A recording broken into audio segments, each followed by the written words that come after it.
Salut tout le monde.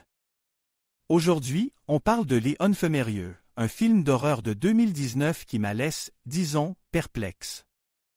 Intéressant, oui, mais aussi étrangement charge d'une propagande assez lourde et une fin qui sent le reprogrammation à plein nez. Le titre original, The Unfamiliars, l'inconnu, est plutôt bien choisi. Décortiquons tous ces A. On commence avec un rituel, un garçon traîne une fille attachée, puis elle se retrouve sur une table, pendant qu'une femme effectue une sorte de cérémonie magique. On revient ensuite une semaine en arrière. On retrouve les mêmes enfants, plus le père avec un bébé, accueillant leur mère, une femme en uniforme militaire, genre Predator vs. Alien, ou peut-être médecin. En fait, les deux. Sacre dévouement. Tout est chamboule. Elle abandonne 3 enfants, dont un nourrisson, pour aller en Afghanistan sauver des vies, risquant sa propre vie. Le mari admire son héroïsme, mais elle semble, elle, plutôt mal à l'aise avec son choix. Au moins, ça, c'est honnête. Ensuite, on découvre des trouvailles inquiétantes. Maman est non seulement médecin militaire, mais aussi mécanicienne auto. Papa, Ethan, est professeur d'histoire et de tradition hawaïenne à l'université, qui décide soudainement d'écrire un livre pour enfants. Il revient d'Hawaï avec plein de souvenirs, dont un masque assez flippant, sans se porter chance, qu'il place dans la chambre de son enfant. Sérieusement, cette manie de ramener n'importe quoi sans savoir ce que c'est, et de le donner aux enfants. Je ne serais pas étonné que ce totem soit à l'origine des problèmes.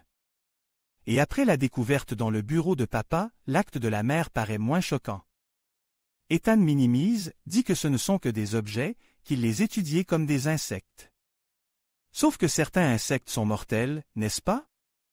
C'est comme ça que ça commence souvent, on traite les artefacts avec mépris, comme des jouets, et on récolte les conséquences. Le pire, c'est que le plus jeune, Tommy, utilise des rituels, soi-disant pour protéger la maison. Quelques jours plus tard, Izzy subit des événements étranges, des hallucinations.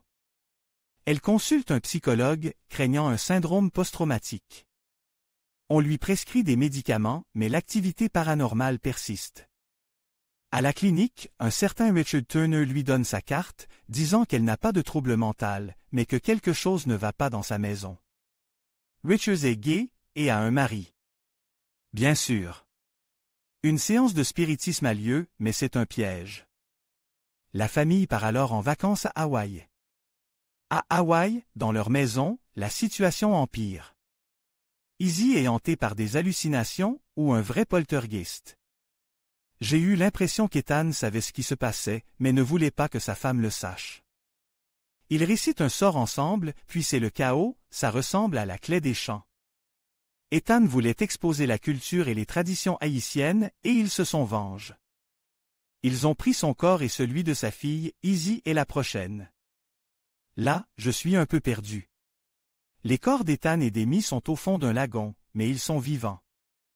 Après un rituel où Izzy est aspergée de résine, son âme semble se déplacer dans un autre monde, presque identique. Elle y rencontre les démons des dessins raccroches dans le bureau de son mari. Les 3, avec d'autres âmes, sont dans le monde réel, que Izzy voit à travers un miroir. Izzy, elle est incroyable. Elle mémorisait un sort après une seule lecture. Et Tommy, son fils, lui ressemble, confiance absolue et courage incroyable, se recouvrir de résine bouillante, tous les enfants ne sont pas capables de ça. Izzy se retrouve dans le corps de Tommy, s'échapper des faux parents, enlever la fausse Amy et va voir une habitante du coin, experte en vaudou. Elle explique qu'une femme vivait dans la maison, capable de transférer des âmes. Elle a été tuée avec sa famille, mais maintenant, ils peuvent vivre dans les corps de nos héros. Tante May effectue les rituels de retour, comme si c'était son métier. Peut-être que sur Haïti, c'est normal, l'échange de corps et l'exorcisme. Tout le monde est de retour, heureux, sauf qu'un démon a pris possession du corps d'Amy. Alors voilà. La première moitié du film était vraiment intéressante, mais la fin? L'idée est un peu usée, et la réalisation maladroite. Et le message du film? Le monde a besoin de femmes qui abandonnent leurs enfants. elles n'ont pas besoin de s'occuper de leurs enfants, ils grandiront bien seuls. Elles doivent aller au combat, défendre des intérêts nationaux à l'autre bout du monde. Et la fin, c'est le summum. Pour ramener Amy, Izzy prie Dieu. Je ne veux pas parler de religion, mais Dieu, quelle que soit sa nature, est une force et Izzy a fait un pacte. Elle devra payer le prix. Surtout à Hawaï, avec ses propres lois, ses propres dieux. C'est un piège pour le spectateur, en cas de difficulté, priez Dieu, il vous aidera. Peut-être, mais il demandera toujours sa part. Et on ne sait jamais ce qui est mieux, perdre tout de suite, ou payer toute sa vie. La fin est donc logique, le mal n'a pas disparu.